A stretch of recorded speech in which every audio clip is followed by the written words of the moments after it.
Hola a todos, hoy es jueves, 9 de julio de 2026, y están con nosotros nuestros queridos amigos Richard Wolff y Michael Hatzner. Bienvenido de nuevo, Michael. Encantado de estar aquí.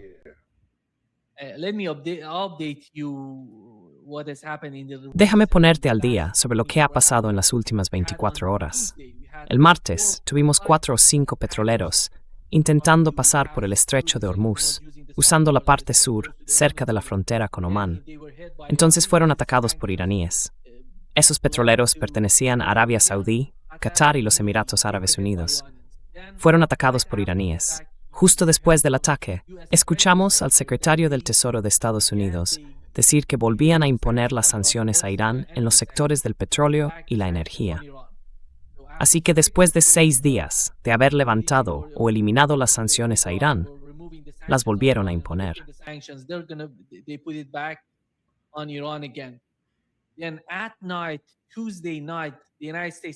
Luego, por la noche, el martes, Estados Unidos atacó Irán en la parte sur del país, básicamente golpeando el mismo tipo de objetivos que antes. Dijeron que alcanzaron algo así como 80 objetivos en el sur de Irán. Después vino la represalia iraní en Kuwait y Bahrein. Lo segundo, lo que pasó ayer con Donald Trump en la OTAN. Salió muy enfadado con Irán. Dijo, esto es un cáncer. El memorando de entendimiento se ha acabado. Voy a terminar el trabajo. Eso fue lo que dijo ayer. Y anoche atacaron de nuevo Irán. La situación se intensificó, lo informó el New York Times.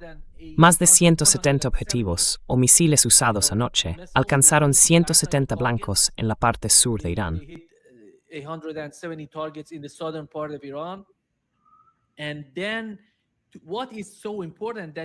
Y lo que es realmente importante es que alcanzaron uno de los puentes. Ese puente es clave porque conecta Irán con China en la parte norte del país. Y el otro puente está entre Teherán y Mashhad y une precisamente Teherán con Mashhad. Hoy hay un funeral en Mashhad. Ahora mismo hay más de 8 millones de personas allí participando en la procesión fúnebre. Esto tiene que ver con la parte de Estados Unidos. Anoche, Irán empezó a atacar Jordania, Qatar, Kuwait y Bahrein, y los ataques continuaron hasta esta mañana, aquí en Brasil. Eran las 7:30 de la mañana, que serían las 8:30 hora de la costa este de Estados Unidos. Estaban atacando, golpeando algunos objetivos en Jordania.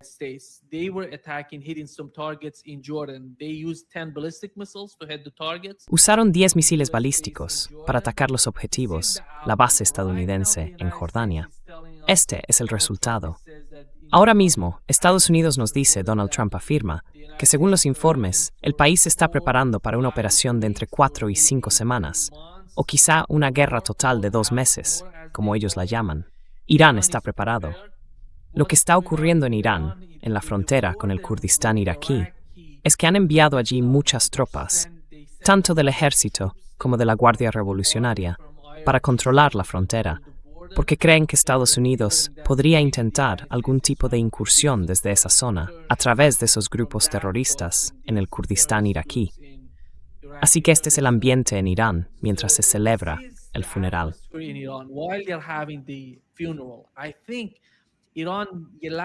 Creo que anoche Irán no respondió tan bien como quería por el funeral que estaba teniendo lugar. Fue en Irak, por cierto, y hoy es en Irán. Y esta noche terminará. El funeral habrá terminado y volverán a la lucha. Esta es la situación ahora mismo, Richard. En cuanto a las dos partes, el gobierno israelí y los medios israelíes informaron hace unos 20 o 30 minutos que Israel se está preparando para la guerra, que están listos para volver a la guerra. Es, de alguna manera, un gran regalo para Benjamin Netanyahu. La guerra. Volver a la guerra. ¿Cuál es tu interpretación, Richard, de lo que está pasando? Your understanding, Richard, of what's going on. Okay, I think that what we're seeing is Vale, creo que lo que estamos viendo es la desintegración de todo el sistema, por así decirlo, que se estableció después de la Segunda Guerra Mundial. Ese sistema se mantuvo hasta los años 70, porque para entonces Alemania y Japón ya se habían recuperado. así que pudo sostenerse un poco más gracias a algunas medidas de urgencia que fueron bastante interesantes. Y bueno, si tuviéramos tiempo, hablaría de ellas.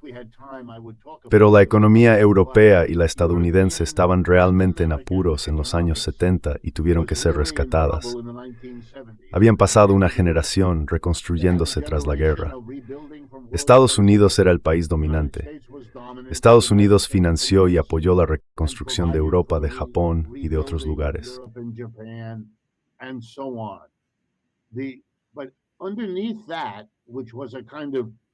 Pero detrás de todo eso, que era una especie de prosperidad superficial, porque estaba financiada por el gobierno y todo eso, había un problema gravísimo, y ese problema era la pérdida del sistema colonial.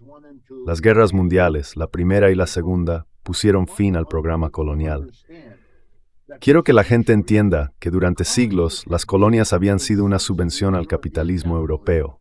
Piénsalo, Bélgica es un país pequeño, mientras que el Congo, en África, es un país enorme. El capitalismo belga pudo sobrevivir porque recibía una enorme inyección de riqueza, un excedente producido dentro y fuera de las colonias, y gracias a ellas. Y eso mismo era cierto para Inglaterra, para Francia e incluso para Alemania, hasta que perdió sus colonias como consecuencia. Así que las guerras marcan un final impresionante.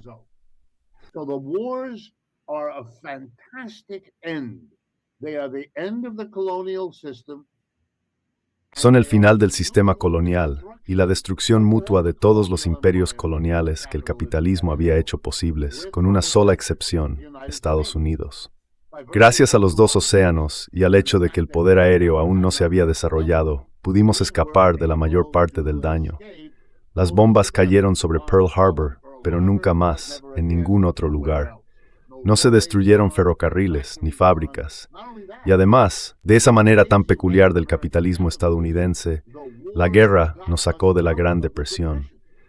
La economía estaba en mejor estado en 1945 que en 1929, cuando se derrumbó.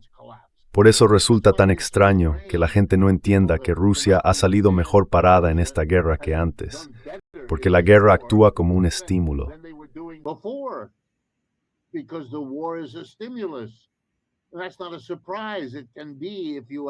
Eso no es una sorpresa. Puede serlo, dependiendo de cómo esté configurada tu situación. Los rusos no son como Estados Unidos en 1929, pero también tienen la capacidad de estimular su economía. Y eso es lo que han hecho. Por eso sus tasas de crecimiento son tan impresionantes durante estos 4 años de guerra. Ahora bien, lo que sostuvo al capitalismo europeo una vez que las colonias desaparecieron y después de ese pequeño impulso que vino con la reconstrucción entre 1945 y 1975, es algo interesante. Te lo explico. Es una combinación de una explosión del crédito, de dar acceso al crédito a masas de personas como nunca antes lo habían tenido.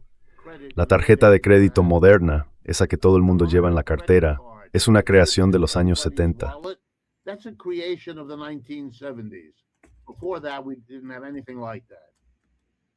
Antes de eso no teníamos nada parecido. Y lo segundo fue traer a masas de personas pobres del sur global, como inmigrantes, a la Europa capitalista. Una inyección de mano de obra barata. Ya no podías ir a donde estaban los trabajadores baratos. El colonialismo se había acabado. Así que había que traerlos. Y eso fue lo que hicieron.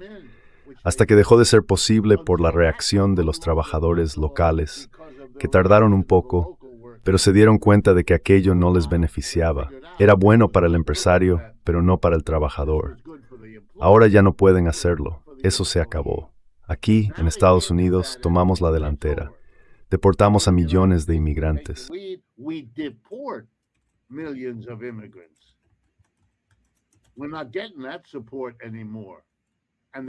Ya no estamos recibiendo ese apoyo y el crédito se ha agotado. No queda mucho más por hacer ahí. Y ahora llego yo. Hay una desesperación. ¿Qué más va a sostener este sistema económico? Y creo que en el caso de Europa es una fantasía. Aquí viene la fantasía. Vamos a ir a la guerra contra Rusia. Vamos a arrastrar a Estados Unidos tan desesperado como nosotros a esa guerra. Vamos a sacar a Rusia del grupo de las grandes potencias. Esa es la explicación de John Mearsheimer. Pero para mí, que vengo de la tradición marxista, El objetivo es dividir Rusia en media docena de pequeños países y convertirlos en el nuevo programa colonial de Europa y de Estados Unidos. Lo que han hecho con Europa del Este desde 1990, ahora lo van a extender a toda Rusia.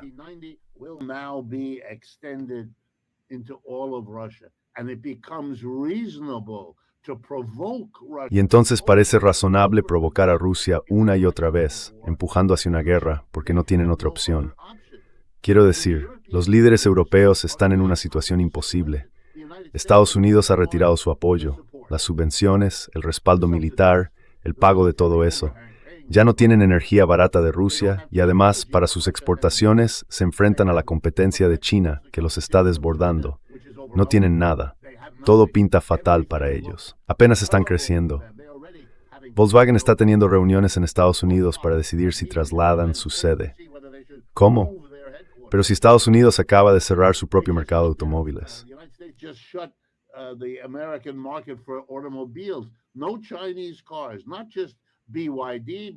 No hay coches chinos, no solo DJI, sino que hoy también han bloqueado a Geely, que es la propietaria de Polestar en Suecia. Y esos coches no pueden entrar en Estados Unidos. Estamos viendo cómo Estados Unidos se encierra en sí mismo porque no es capaz de afrontar un mundo de libre comercio. Se ha acabado, está desesperado.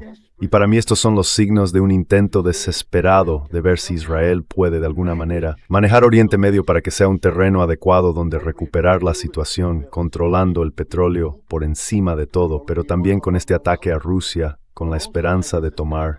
Y recordemos, Rusia no necesita ir a por colonias, porque la parte asiática de Rusia es el futuro de Rusia, como ellos mismos han dicho. Están girando hacia Asia.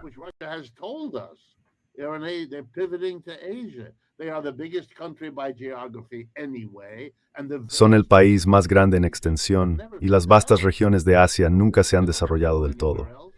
Así que no necesitan ir a ningún otro sitio ni interferir en otros lugares. No tienen ese problema. Y gracias al poder del Estado, son mucho más flexibles y ágiles a la hora de usar su excedente y decidir dónde invertirlo. No se guía por el beneficio privado, sino por una visión más amplia, que en la situación actual es con diferencia la opción más segura. Así que, siendo sincero, como comenté antes de entrar en directo, para mí, viendo lo que ocurre cada día, creo que hay un peligro mayor de que una tercera guerra mundial surja de las provocaciones de Europa contra Rusia, más que incluso de la inestabilidad en Oriente Medio, Irán e Israel.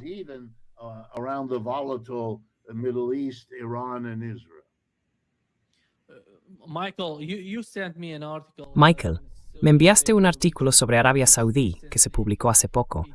Muestra cómo Arabia Saudí tuvo un papel en aquella Operación Libertad que Estados Unidos quería llevar a cabo.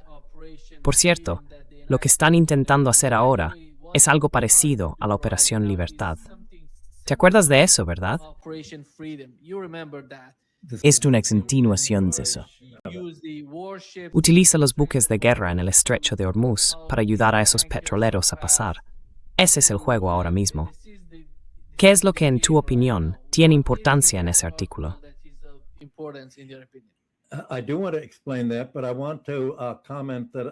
Quiero explicar eso, pero antes quiero decir que apoyo los dos puntos principales que mencionó Richard y que están relacionados con la Operación Libertad. El primer punto importante que planteó fue cómo la Segunda Guerra Mundial puso fin al colonialismo europeo. El segundo fue la importancia que tuvo la guerra para la Unión Europea y para Estados Unidos en su relación directa con Rusia. Y estoy de acuerdo en que ambos puntos son fundamentales. Pero el fin del colonialismo europeo no terminó realmente con la Segunda Guerra Mundial, sobre todo en los países de la OPEP, y en especial en lo que luego se convirtió en los Emiratos Árabes Unidos. Porque Gran Bretaña de alguna manera estableció el clan gobernante y les dio a sus miembros, como seguro sabes bien, el control de Bahrein, de los Emiratos, de Abu Dhabi, de todo ese grupo.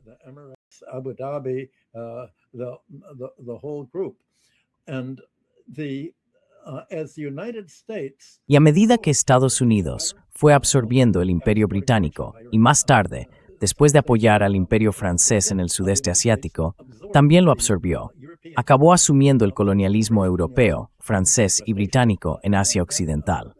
Eso incluyó el derrocamiento del gobierno elegido de Mossadegh en Irán, la instalación del Shah y todo lo que vino después. El verdadero final del colonialismo europeo en la región de la que estamos hablando, el Cercano Oriente, fue la guerra entre Egipto e Israel en 1973. Y fue entonces cuando el presidente Nixon sugirió que había que invadir Arabia Saudí, porque Arabia Saudí estaba liderando el embargo petrolero árabe contra las ventas de petróleo a Estados Unidos.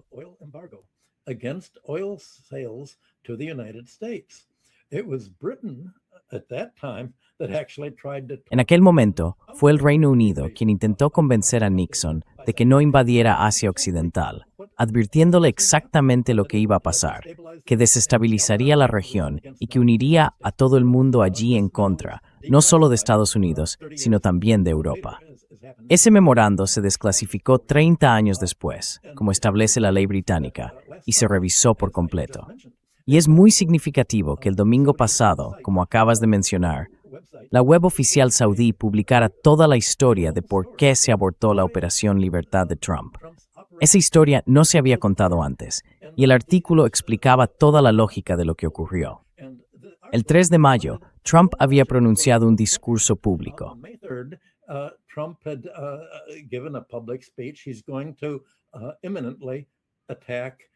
Va a atacar Irán de forma inminente. No consultó ni con Arabia Saudí ni con ninguno de los otros países de la OPEP. Simplemente dijo que iban a contraatacar. Arabia Saudí entendió que si Estados Unidos atacaba a Irán, Irán iba a responder y lo haría contra cualquier país árabe de la OPEP que tuviera una base militar estadounidense, como Arabia Saudí. Y vieron exactamente lo que iba a pasar. Así que el príncipe heredero bloqueó a Estados Unidos para que no pudiera usar el espacio aéreo saudí y negoció con Kuwait. Kuwait también prohibió a Estados Unidos sobrevolar su territorio o usar la base aérea. Eso dejó en tierra a 43 aviones de guerra estadounidenses que estaban estacionados en la base aérea Príncipe Sultán, en Arabia Saudí. Y pocas horas después de todo esto, Trump anunció que no iba a poder hacerlo.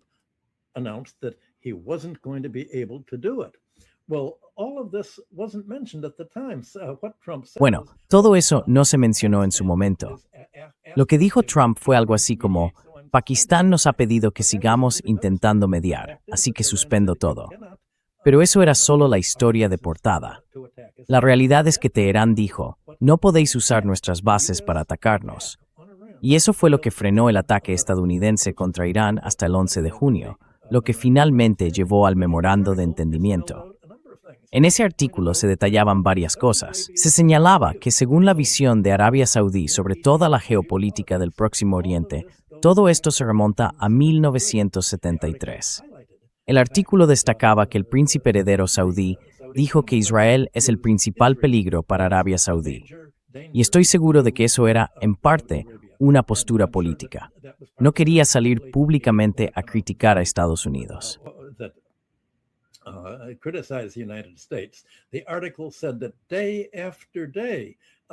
El artículo decía que día tras día, una y otra vez, el presidente Trump seguía llamando al príncipe heredero, diciéndole: ¿no vas a dejar que nuestros aviones aterricen? Una y otra vez. Arabia Saudí dijo que no. Tenían a Rubio, a Vance, a todo el mundo llamándole. Pero él se mantuvo firme y dijo: no podéis sobrevolar nuestro territorio. No os apoyaremos.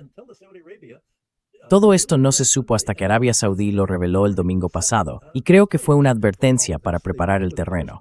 Lo publicó el sitio Saudiar, que pertenece a la Casa de Saud, y el artículo daba todo el contexto. Después de esa paralización de 4 días, Estados Unidos, ya sabes, estaba bastante furioso, y Arabia Saudí intentó calmar las cosas, organizando la mayor compra de armas de la historia estadounidense, 142,000 millones en armamento que Arabia Saudí prometió comprar. Bueno, el artículo señalaba que, el príncipe británico que se proyectó que forse un usep productimas, remotsam presumiendo las armas. Patriot missiles or all of the other arms. It takes years and years Se necesitan muchos años para empezar a entregar ese tipo de material. Y el dinero, de hecho, no se pagará a Estados Unidos hasta que las armas se entreguen, dentro de muchos años.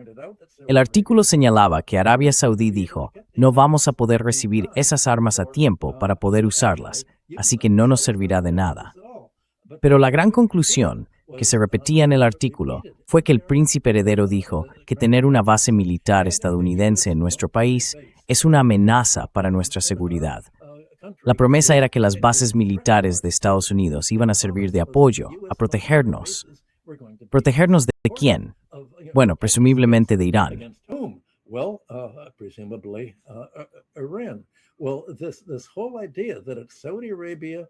Bueno, toda esta idea de que se trata de Arabia Saudí contra Estados Unidos e Israel. En aquel momento, recordemos que Irán, bajo el Shah, también tenía malas relaciones con Arabia Saudí, porque el Shah de Irán se negó a unirse al embargo petrolero árabe contra Estados Unidos, el que provocó la subida de los precios del petróleo. Hubo crisis en Estados Unidos, colas larguísimas para conseguir gasolina, igual que hoy. Así que los saudíes están volviendo a decir que esa sigue siendo la estructura que ha marcado todas nuestras relaciones hasta ahora. Y desconfían de los ataques de Estados Unidos, porque no quieren luchar hasta el último saudí, como los ucranianos están luchando hasta el último ucraniano. No van a hacer eso. Entonces, ¿qué va a pasar ahora? He notado que en los contraataques iraníes que mencionabas, se centraron en los países más leales a Estados Unidos y en aquellos que tienen bases militares estadounidenses.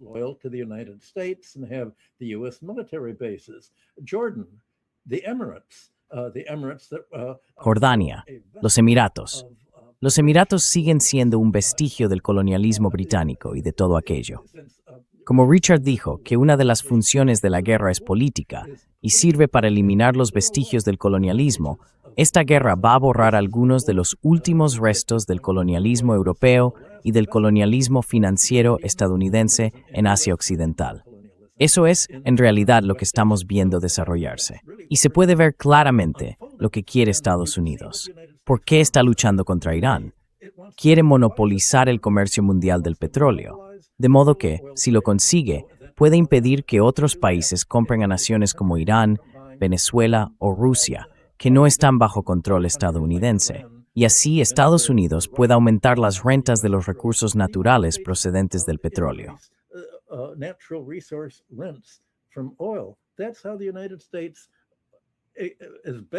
Así es como se basa Estados Unidos. ¿Cómo vamos a salir adelante en un mundo en el que nos hemos desindustrializado y hemos caído en la dependencia? Estados Unidos quiere monopolizar el comercio marítimo, por eso quiere controlar el estrecho de Hormuz. Y Trump ha dicho que cuando derrotemos a Irán vamos a hacer dos cosas. Primero, controlar el estrecho de Hormuz y además cobrar lo que ocurre después de una guerra, es decir, reparaciones. Y vamos a hacer con Irán lo mismo que hicimos en Venezuela. Vamos a confiscar su petróleo y a exigir que nos paguen reparaciones por todos los costes de las armas que hemos usado para defendernos del contraataque de Irán. Un contraataque que en realidad era para protegerse. Vamos a reembolsar a nuestro ejército por eso, presumiblemente billones de dólares en gastos militares, y también a nuestros aliados que hayan sido atacados por Irán, especialmente Israel.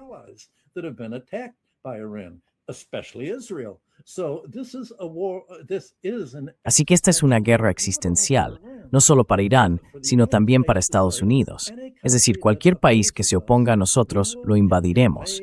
Y como vencedores, tendremos el derecho de los vencedores a imponer reparaciones, que consistirán en toda la divisa extranjera y todo el excedente económico que esos países generen, igual que hicimos en Venezuela. Bueno, se puede ver cómo todo esto también está relacionado con la guerra de Rusia. Y los saudíes dijeron, bueno, Estados Unidos se ha quedado sin armas.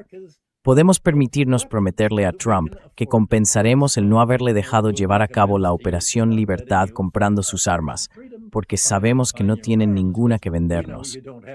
Pues lo mismo pasa con Europa. Estados Unidos no tiene armas que venderle a Europa. Y Europa ha dicho, bueno, vamos a rearmarnos ahora y a ir a la guerra en el año 2030. Bueno, uno puede suponer todo esto.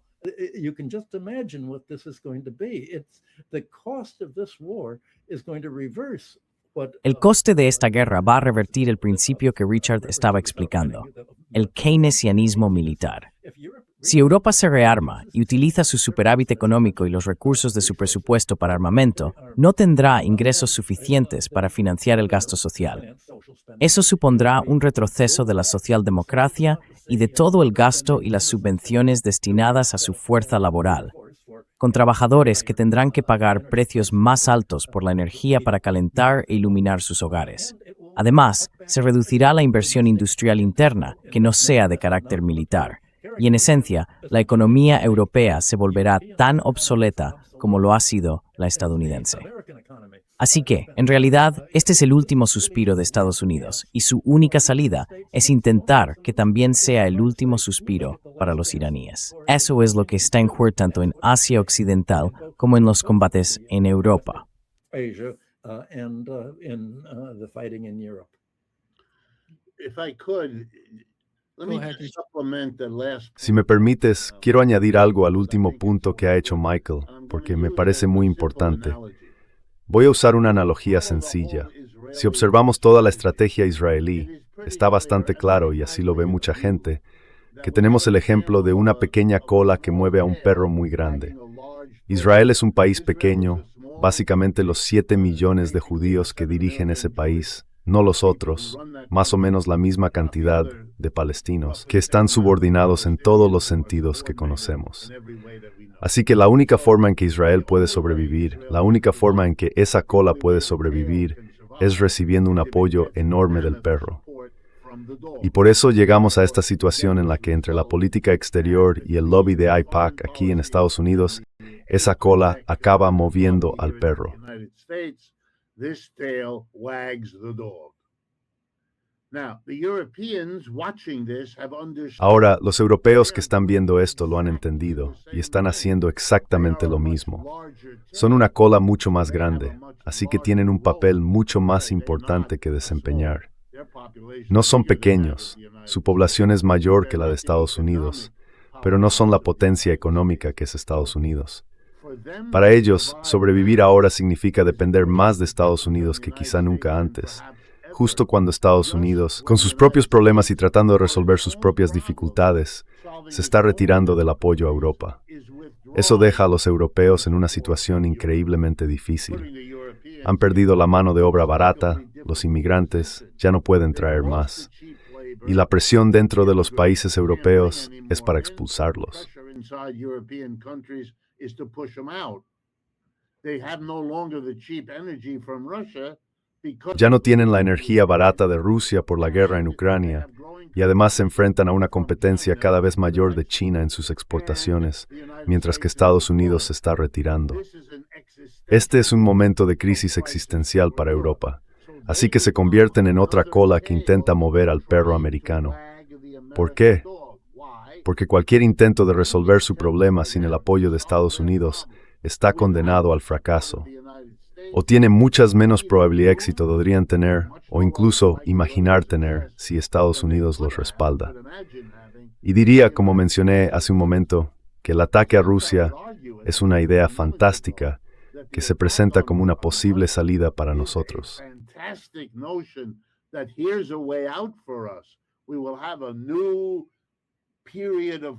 Tendremos un nuevo periodo de colonización cuando colonicemos lo que antes fue Rusia, después de derrotarla. La dividiremos en 4 países, o 5, o los que sean, y los repartiremos entre los italianos, los británicos, los franceses y, por supuesto, los estadounidenses y los japoneses, solo para que estén de acuerdo. Eso nos da otro periodo. Nos da otra etapa de supervivencia durante unos años, igual que ocurrió con la llegada de inmigrantes, o con el acuerdo por el que Estados Unidos los protegía, o con la forma en que pudieron seguir adelante. Y Michael tenía razón en eso. El colonialismo económico, incluso después de que la independencia política les quitara la colonia formal. Fíjate en lo que ha hecho Francia con todas sus antiguas colonias en África.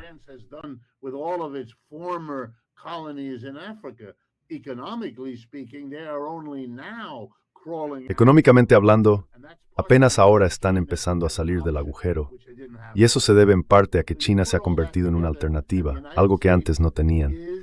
Si juntas todo eso, Estados Unidos es como un perro al que le mueven la cola de Israel en Oriente Medio y la cola de Europa en su intento de hacerse con Rusia como forma de mantenerse a flote. Pero no creo que eso vaya a funcionar. Si miras a los alemanes, están comprometidos a gastar $800,000 millones en un enorme programa de rearme. Bien, eso es a lo largo de, creo, unos 8 años. $800,000 millones en 8 años. Estados Unidos, en cambio, tiene previsto para el próximo año presupuestario gastar en un solo año $1,5 billones, frente a los $800,000 millones alemanes repartidos en varios años.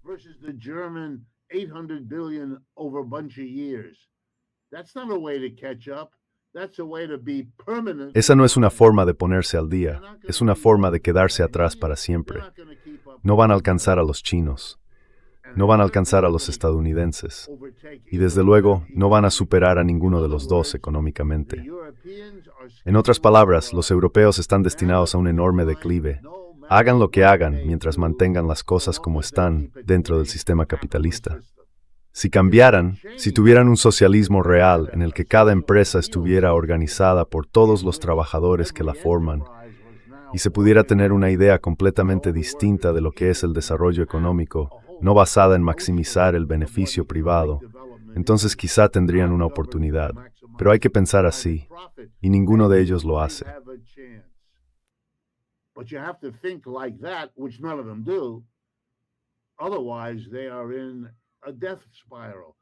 De lo contrario, están en una espiral de muerte.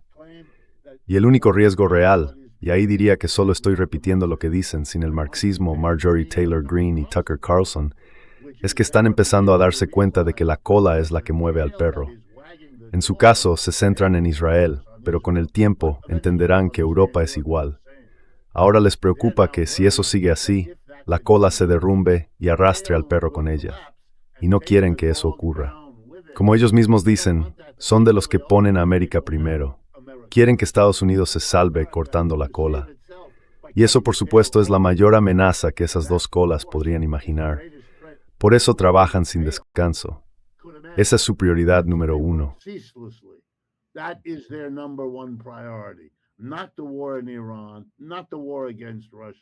No es la guerra en Irán, ni la guerra contra Rusia, sino el intento de mantener a Estados Unidos, de alguna manera, dentro de una relación de apoyo con ellos. La desesperación de los ucranianos al atacar gasolineras y refinerías de petróleo en Europa busca crear la ilusión de que Ucrania podría ganar. Es una locura en Rusia, en Rusia, pero es una forma de influir en la opinión pública en Estados Unidos. Fíjate cómo los medios estadounidenses exageran cada vez que un cohete alcanza una refinería o cada vez que hay una cola de conductores en una gasolinera en algún lugar de Rusia. Todas las personas que estudian esto en serio te dirán lo mismo. ¿Daña a Rusia? Sí. ¿Cambia de forma fundamental la situación? No.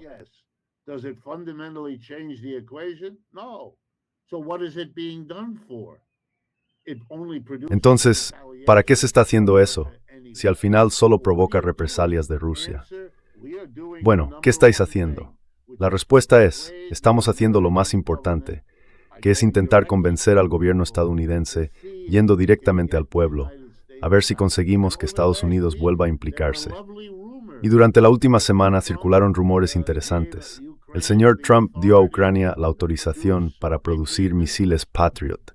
Les dio ese derecho, y ya lo había hecho antes, como sabes, y así sucesivamente. Y luego, como señalabas, Nima, el señor Netanyahu sin duda está contento de que la guerra se haya reanudado, porque claramente estaban aterrados por el memorando de entendimiento. Es el caso típico de la cola que mueve al perro, y la pregunta ahora es hasta qué punto podrán tener éxito en eso.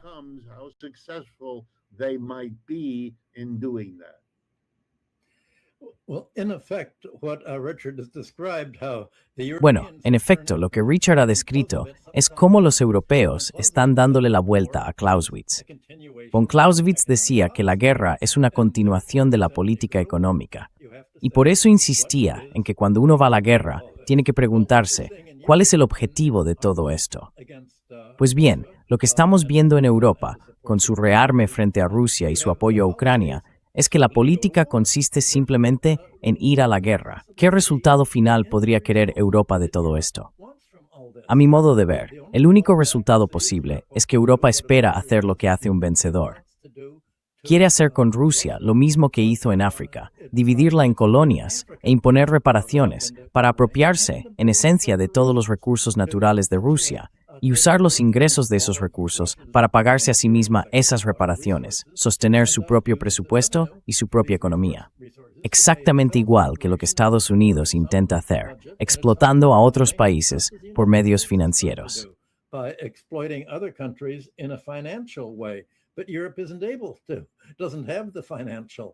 Pero Europa no puede, no tiene la base financiera. Europa destruyó el euro como moneda de reserva extranjera cuando confiscó los 300.000 millones de dólares en oro y en depósitos rusos que estaban en Euroclear, en Bélgica. Y ahora Europa ha aprobado leyes, la Unión Europea ha aprobado leyes que impiden a China poseer más del 50% de cualquier empresa que compre allí. Así que, en la práctica, ha bloqueado a China para que no pueda aportar la inversión y la tecnología que Europa necesita. Todo lo que está haciendo Europa es económicamente autodestructivo, pero favorece a la industria armamentística. Y parte de los acuerdos que Trump y la OTAN alcanzaron en Turquía en los últimos días fue que Estados Unidos permitirá que Raytheon y otros fabricantes de armas estadounidenses establezcan sus propias filiales en Europa para producir armamento, incluidos misiles Patriot.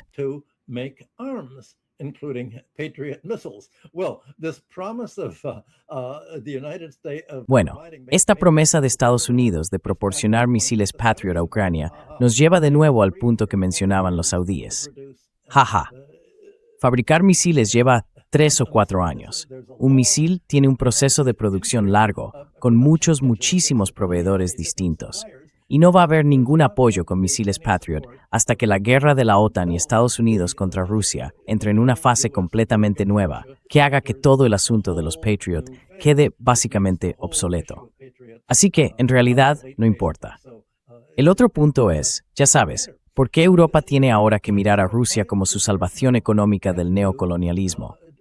Bueno, como acaba de señalar Richard, perdió sus colonias africanas. Pero está ocurriendo algo muy interesante allí.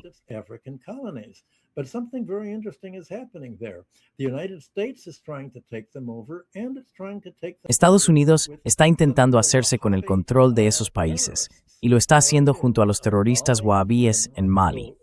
Podría mencionar toda una lista de países africanos donde los terroristas suníes wahabíes están intentando tomar el poder, mientras Estados Unidos bombardea el noreste de África. De nuevo, los somalíes, una y otra vez, intentando usar eso para controlar Afganistán. El comercio marítimo. Una vez que el comercio marítimo sale del Estrecho de Hormuz y del Golfo Pérsico, Estados Unidos sigue intentando controlar la ley del mar allí, básicamente violando todas las normas del derecho marítimo.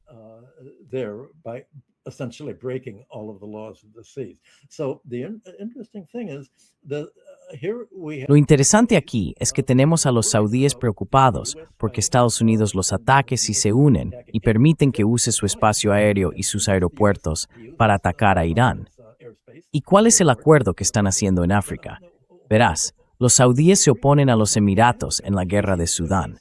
Los Emiratos también están desempeñando, ya sabes, un papel pro-estadounidense, agresivo, destructivo y desestabilizador allí. Así que la guerra en Asia Occidental se está extendiendo y alcanzando África. Bueno, ¿qué va a pasar con el resto del mundo ahora que vamos a ver el Estrecho de Hormuz cerrado otra vez, como acaba de hacer Irán?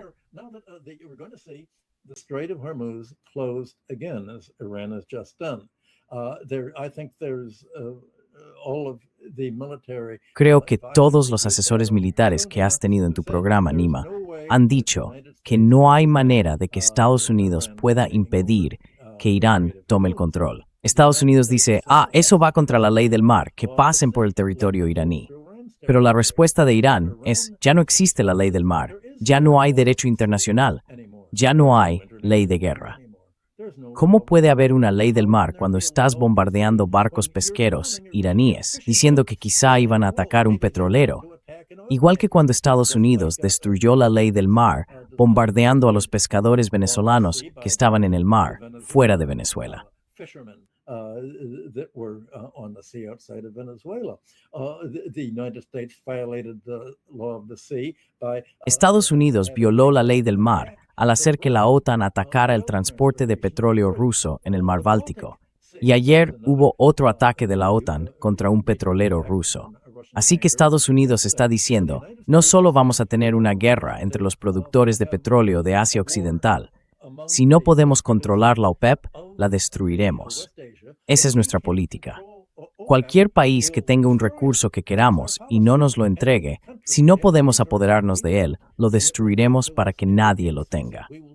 De ese modo, podremos controlar todos los recursos que consideramos de interés nacional, es decir, todo aquello que otros países necesitan y que podemos monopolizar y usar como herramienta de coerción económica contra ellos.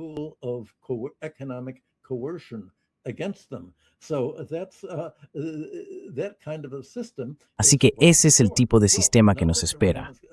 Bueno, ahora que Irán está cerrando, vamos a ver cómo suben los precios de la energía y veremos lo que llevamos medio año advirtiendo, una depresión mundial muy seria. ¿Qué hará el resto del mundo? ¿Qué harán los países importadores de petróleo en respuesta? Van a ser daños colaterales, igual que Arabia Saudí quiso salvarse de ser daño colateral del ataque estadounidense a Irán. La cuestión es, ¿qué tipo de comercio mundial de petróleo vamos a tener? ¿Será Estados Unidos quien controle el comercio mundial del petróleo para monopolizarlo y usarlo como herramienta de coerción diplomática? ¿O apoyarán los países el interés de Irán en un comercio libre de petróleo? Es decir, que Irán, Rusia y otros productores puedan vender su petróleo a quien quieran sin necesitar permiso de Estados Unidos, libres de las sanciones comerciales y financieras estadounidenses que intentan impedir que otros países compren petróleo a los llamados enemigos designados, antes Venezuela y ahora Rusia e Irán.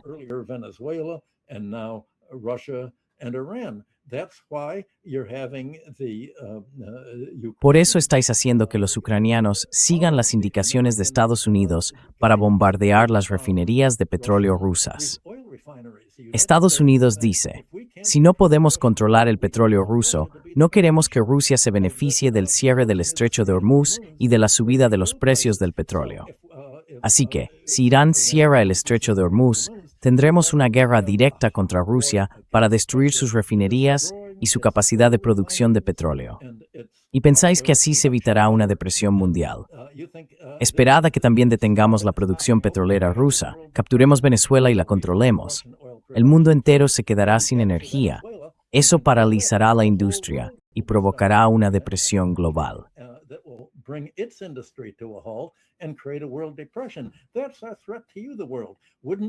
Eso es una amenaza para ti, para el mundo.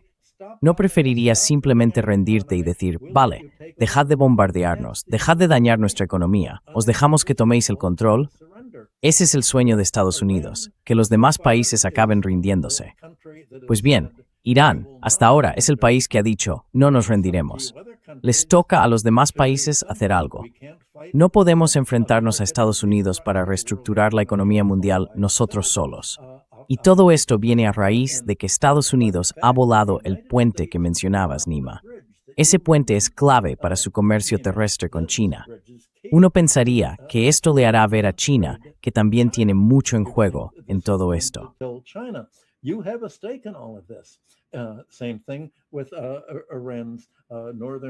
Lo mismo ocurre con el comercio del norte de Irán con Rusia.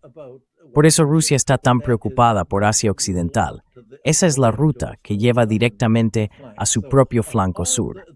Así que toda la conexión entre la OPEP, los países de Asia Occidental, Rusia y China, forma parte de una estrategia internacional mucho más amplia que está en marcha. Y otros países no lo han pensado con la misma profundidad con la que Estados Unidos ha desarrollado toda una doctrina sobre cómo podemos controlar a todos los países del mundo, controlando el petróleo, el comercio energético, la inteligencia artificial, la tecnología militar todo lo que otros países necesitan y que nosotros podemos cortar para dejarlos sin recursos y forzarlos a rendirse.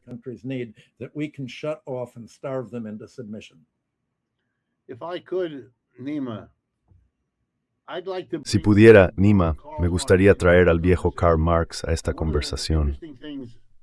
Una de las ideas más interesantes que desarrolló Marx fue la noción de que un sistema económico como el capitalismo prospera y crece en la medida en que desarrolla lo que él llamaba las fuerzas productivas, la tecnología, la productividad y todo eso. Ahora estamos viendo en estas guerras que todos los detalles de los que hemos hablado son relevantes, pero hay otra forma de mirarlo. Estados Unidos no solo no está impulsando la tecnología, sino que está frenando de esa sistemática. Advancing technology, but holding it back. The decision, for example, La decisión, por ejemplo, de impedir que BYD pueda vender lo que en todas partes se reconoce como los vehículos eléctricos de mayor calidad y más baratos, se amplió ayer cuando el gobierno de Estados Unidos prohibió a los suecos que fabrican un coche en Suecia, pero cuya empresa pertenece, o en su mayoría pertenece, a la corporación Geely, que es China. Por ese motivo, ahora están bloqueados. Están vendiendo en Estados Unidos en este momento, pero deben dejar de hacerlo este año. ¿De acuerdo? Con eso, se está privando al sistema económico estadounidense de los coches y camiones eléctricos más eficientes. No se está impulsando la tecnología. you are not advancing the technology. You are not making possible all of the breakthroughs. No se están haciendo posibles todos los avances, grandes y pequeños, que podrían lograrse en la agricultura y en la industria si tuviéramos vehículos eléctricos de la máxima calidad y al menor coste, que sirvieran como base para miles de inventos distintos, grandes y pequeños. Todo eso está bloqueado. Por cierto, Estados Unidos impide la entrada de paneles solares de China por ese motivo, y también de ciertos productos farmacéuticos, y así sucesivamente. Cada vez más con el paso del tiempo. Los viejos argumentos sobre el libre comercio que Marx explicó tenían que ver con la necesidad de estar siempre abiertos al progreso tecnológico. Ahora el capitalismo está destruyendo ese progreso, lo está frenando. Y eso no es una muestra de fuerza, no es una promesa de futuro. Es más bien una confesión de que sus mejores años ya han quedado atrás. That is an admission that its best years are behind it. It now has to protect what it has. Ahora tiene que proteger lo que ya tiene. Seguiremos contaminando el aire, destruyendo la tierra, manteniendo una industria del automóvil basada en combustibles fósiles, mientras el resto del mundo va justo en la dirección contraria. Eso aislará a Estados Unidos. Todo esto está ocurriendo. Y aquí hay otro ejemplo. En los últimos 2 o 3 días, los periódicos japoneses están llenos de titulares sobre China, que ha informado a Japón de que dejará de enviarle tierras raras. Los titulares dicen que es una especie de represalia porque el líder japonés ha hecho comentarios sobre Taiwán. Y estoy seguro de que eso forma parte de la historia. Pero ¿qué estamos viendo? Estamos viendo lo mismo que cuando Irán quiere controlar el estrecho de Hormuz.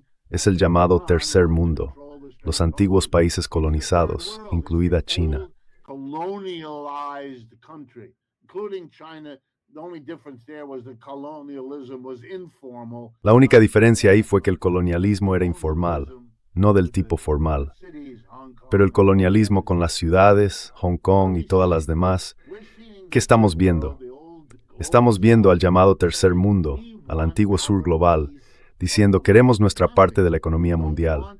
No queremos una economía global en la que el mundo esté controlado para enriquecer a Europa, Norteamérica y Japón. Y estamos avanzando paso a paso para conseguirlo. Así que los japoneses tienen que entender que los chinos están cerrando el grifo. Y nadie va a detenerlo, porque los chinos no lo permiten. Los estadounidenses lo saben. Ya han cedido ante China en media docena de estos asuntos para poder mantener los demás, cosa que a la larga no podrán hacer. In order to hold on to the others, which for the long run they can't do. Iran is different. It's not as big. It's not as powerful. Irán es diferente. No es tan grande, no es tan poderoso, aún no tiene armas nucleares, pero es lo mismo. Nosotros los iraníes queremos una parte del comercio global que vosotros los colonialistas organizasteis, asegurasteis, financiáis y protegéis con vuestras armadas para poder sacar algo de ello. Vemos cómo nuestros recursos, nuestro petróleo, se van hacia vosotros. Y lo único que obtenemos es lo suficiente para que unas pocas familias mantengan sus mansiones en el sur de Francia, pero nosotros no recibimos nada. Por eso derrocaron a Mossadegh. Él tuvo la idea de usar el petróleo de Irán para los iraníes. Qué idea tan extraña, ¿verdad? De eso se trata todo esto. Y eso es lo que verá el sur global. De eso va esta lucha. That's what this struggle is about. And if Israel prevails, they will make sure. Y si Israel se impone, se asegurarán de que el modelo colonial, que es el de su propio país, funcione en toda esa parte de Asia. Por eso están allí. Y si no pueden hacerlo, saben mejor que nadie que serán como una cola que el perro acaba cortando, porque la única utilidad de esa cola es servir como agente de gestión del mundo para que los recursos fluyan hacia el centro. Pero eso ya se ha acabado. Irá más rápido o más despacio, con avances y retrocesos. Pero ahora mismo, el país más rico del mundo está luchando contra uno de los más pobres para decidir si esto será un paso más en el surgimiento del sur global o si eso puede aplazarse unos años más.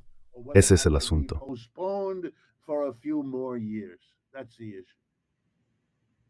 Well, the question is, what are other countries going to do about this? Bueno, la pregunta es, ¿qué van a hacer otros países al respecto? Has mencionado que el capitalismo, tal y como se practica en Estados Unidos y en Europa, es un fracaso. Pero el capitalismo ha tenido éxito en Rusia, siguiendo exactamente lo que Marx y los pensadores de su generación creían. El capitalismo triunfó al evolucionar hacia el socialismo, al transformarse en una economía mixta, con el gobierno desempeñando un papel clave en las infraestructuras y en la provisión de las necesidades básicas. Lo que hemos visto en Estados Unidos y en Europa, y lo que estamos viendo hoy, es la destrucción de todo el espíritu del capitalismo industrial que se desarrolló a finales del siglo XIX. Of industrial capitalism that evolved in the late 19th century. It all began with the Chicago Boys. Todo empezó con los Chicago Boys, Milton Friedman, Margaret Thatcher y Ronald Reagan diciendo, eliminad al Estado, privatizadlo todo, convertid toda la infraestructura pública en monopolios y financiarizad la economía. Y cuando esa financiarización acabó desindustrializando las economías industriales de Estados Unidos y Europa, eso allanó el camino para China, que reinventó la rueda, siguiendo exactamente la política que Marx esperaba que el capitalismo industrial acabara adoptando. El socialismo, una economía mixta.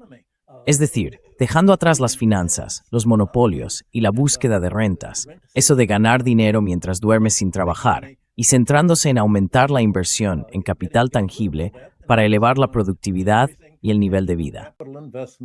To raise productivity and living standards. That's what the model China has. Ese es el modelo que tiene China. Y eso es en realidad lo que tanto amenaza a Estados Unidos y lo que lleva a decir, más vale que vayamos a la guerra ahora. China es el enemigo, porque es el enemigo, no por ser un rival industrial, porque no lo somos, porque ya no somos industriales. Es el enemigo porque demuestra que existe una alternativa. Las guerras de Estados Unidos en Irán, el conflicto de la OTAN con Rusia y las luchas en África y en Venezuela, lo que están diciendo es que no hay alternativa a nuestro capitalismo postindustrial, puramente depredador.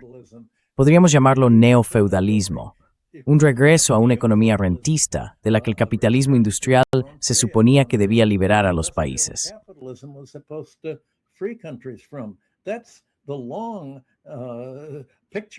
Esa es la visión a largo plazo de la lucha que estamos viviendo ahora. Y la única forma en que el sur global y la mayoría del mundo pueden afrontar lo que está ocurriendo es dejando muy claro qué hay que hacer, adoptando una visión estructural a largo plazo sobre qué tipo de economía queremos y qué tipo de sistema de comercio, inversión, moneda y finanzas queremos. La economía va a estar al servicio del sistema financiero y del sistema militar para imponer en la práctica esta dolarización. ¿O vamos a crear una alternativa? Esa es en realidad la cuestión clave de la que creo que llevamos hablando más o menos el último año.